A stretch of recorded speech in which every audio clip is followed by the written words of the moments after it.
नमस्कार। मानव संपदा पोर्टल से संबंधित एक और वीडियो में आप सभी का हार्दिक स्वागत है।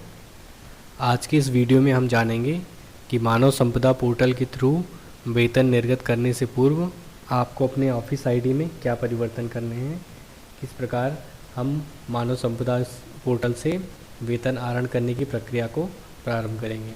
तो सबसे पहले आपको अपने कार्यालय या अपने ऑफिस की ऑफिस आईडी से लॉगिन करना है। जब आप अपने कार्यालय की ऑफिस आईडी से लॉगिन करेंगे तो राइट साइड में ऊपर यहाँ पर रोल में आपको ऑफिस एडमिनिस्ट्रेटर दिखेगा। इसका अर्थ है आपने ऑफिस आईडी से लॉगिन किया है। और यहाँ पर ऑफिस आईडी में आपका कोड दिखेगा जो कि स्टार्टिंग 6 डिजिट होती है OFCADM और उसके बाद 6 डिजिट का होता है। ये अलग अलग होता है लास्ट डिजिट, और शुरू के जो 6 कैरेक्टर होते हैं ये सेम होते हैं। OFCADM सबका सेम होता है। तो अपनी ऑफिस से आप लॉगिन कर लेंगे ऑफिस आईडी से, और उसके बाद आपको यहाँ पर ऑफिस एडमिनिस्ट्रेशन जो दूसरा टैब है इस पर क्लिक करना है, और इसमें जो चौथा ऑप्शन है अपडेट ई सैलरी कोड /10, इस पर हमें क्लिक करना है।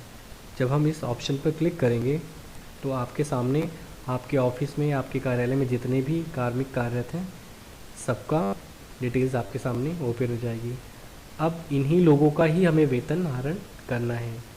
ये ध्यान रखना है जब आप ऑफिस आईडी पर जब यहाँ पर अपडेट ई सैलरी कोड पर क्लिक करते हैं तो जितने लोग का नाम आपके सामने शो कर रहा है उतने ही लोग का वेतन आहरण आपको करना है, क्योंकि यही कार्मिक हैं जो आपके कार्यालय में पंजीकृत हैं।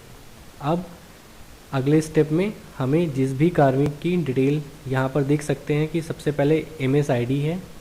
MSID का मतलब मानव संपदा ID, फिर उस एम्प्लॉय का एम्प्लॉय नेम है, डेट ऑफ बर्थ है, पोस्टिंग ऑफिस है, इस ऑफिस में उसकी भी पोस्टिंग है, डेजिग्नेशन है यहाँ पर, और ई सैलरी कोड और पैन नंबर। आप देख सकते हैं ये अभी ब्लैंक है क्योंकि इस ऑफिस में हमें अभी सभी एम्प्लॉय जितने भी हैं कार्यरत उनका ई सैलरी कोड और पैन नंबर अपडेट करना है। तो अपडेट करने के लिए सबसे पहले हमें अपने कोई भी एक सैलरी स्लिप लेनी होगी, तो जो आपको अपने ऑफिस से मिलती है। आप देखिए आपके सामने एक ही सैलरी स्लिप है।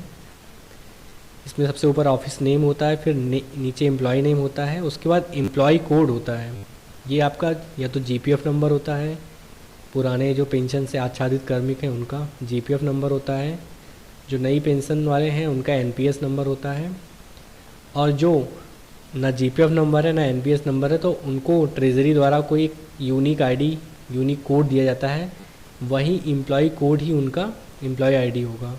तो यहाँ सर अपनी सैलरी स्लिप में हम देख लेंगे जो एम्प्लॉय कोड वाला सेकंड ऑप्शन है नेम के बगल में, यही कोड हमें कॉपी करना है, और सीधे हमें आकर जिस भी एम्प्लॉय का हमें ई सैलरी कोड फीड करना है उसमें वो एम्प्लॉय कोड हम कॉपी कर देंगे।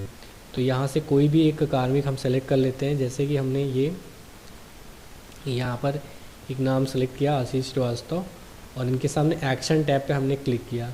जब एक्शन टैब पे क्लिक करते हैं तो आप देखिए सबसे पहले उस एम्प्लॉय का एम्प्लॉय कोड ऑटोमेटिकली शो करता है आपको, जो उसका EHRMS कोड होता है।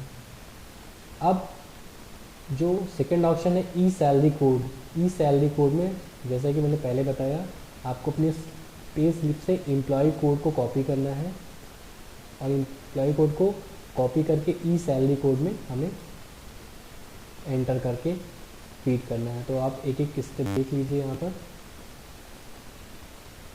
आप धीरे धीरे एक एक स्टेप एक एक संख्या को ध्यान से कॉपी करके हुए भर लेंगे।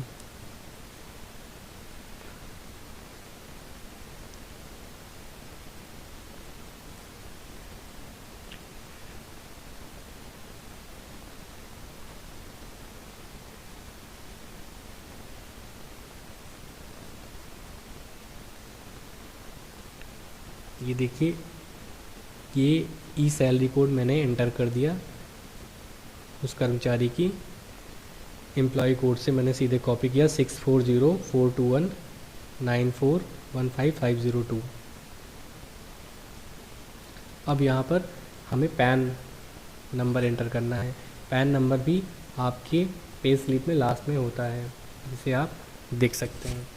तो यहाँ पर हम पैन नंबर शो कर लेते हैं।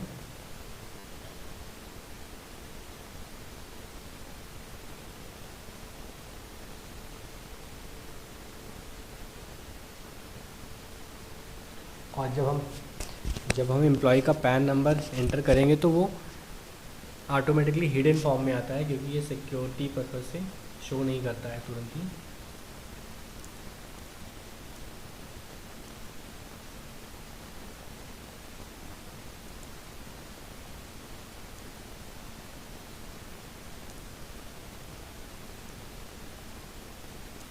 और जैसे ही पैन नंबर हम एंटर कर लेते हैं, हमें सीधे सबमिट पे क्लिक करना है।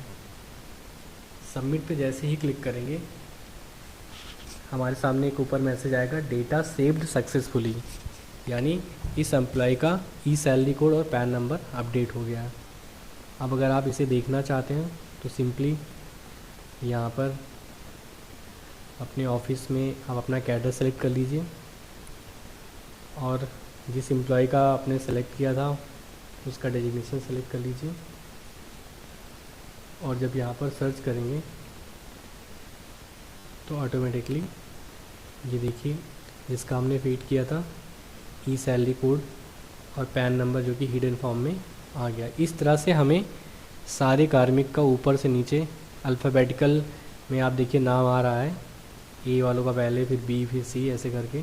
तो हमें सभी का ई सैलरी कोड और पैन नंबर ये अपडेट कर लेना है। जो दूसरा स्टेप आपको वेतन आहरण करने के लिए करना है, वो आपको उसी ऑफिस एडमिनिस्ट्रेटर पर क्लिक करके, जैसे ही ऑफिस एडमिनिस्ट्रेशन पर क्लिक करेंगे तो सबसे लास्ट में एक ऑप्शन आता है update treasury and DDO code, इस पर क्लिक करना है। हालांकि आपका रजिस्ट्रेशन करते समय सबका डीडीओ कोड और ट्रेजरी कोड डाला गया, लेकिन फिर भी आप चेक कर लीजिए। जैसे ही ऑफिस नेम शो कर रहा है और यहाँ पर डीडीओ कोड और ट्रेजरी कोड फीड है इसमें पहले से, अगर इसमें कोई चेंज है तो आप एडिट पे क्लिक करके उसको चेंज कर सकते हैं। और अगर आपका फीड नहीं है तो आपके सामने ऑटोमेटिकली ऑप्शन आ जाएगा जहाँ पर अपना डीडीओ कोड डालेंगे, ट्रेजरी कोड डालेंगे और ऐसे सेव पे क्लिक करेंगे तो आपका डीडीओ कोड और ट्रेजरी कोड दोनों अपडेट हो जाएगा। तो 2 प्रोसेस हमें कंप्लीट करने हैं मानव संपदा पोर्टल से वेतन आहरण करने से पूर्व। पहला काम हमें ऑफिस एडमिनिस्ट्रेशन पे क्लिक करके सभी एम्प्लॉय का ई सैलरी कोड और पैन नंबर अपडेट करना है, और दूसरा ट्रेजरी और डीडीओ कोड अपलोड करना है। इन दोनों प्रोसेस को करने के बाद आपका जो वित्त विभाग है, ये मानव संपदा पोर्टल को लिंकिंग करने के लिए सभी कोषागार को निर्देशित करेगा और ट्रेजरी आपका आपके डीडीओ कोड और ट्रेजरी कोड के थ्रू ऑटोमेटिकली डेटा एक्सट्रैक्ट कर लेगा, डेटा सिंक्रोनाइज हो जाएगा और जितने भी एम्प्लॉय जिनका ई सैलरी कोड और पैन नंबर आपने फीड किया है वो सब मानव संपदा पोर्टल का पूरा डेटा ट्रेजरी में अपडेट हो जाएगा और उन्हीं कार्मिकों का वेतन आहरण होगा। तो इस प्रोसेस को हम पूरा करके अपने महाविद्यालय या कार्यालय का मानव संपदा पोर्टल के थ्रू वेतन आहरण कर सकते हैं। आपको अगर वीडियो में कुछ क्वेरी हो तो आप कमेंट बॉक्स में हमें कमेंट कर सकते हैं। धन्यवाद।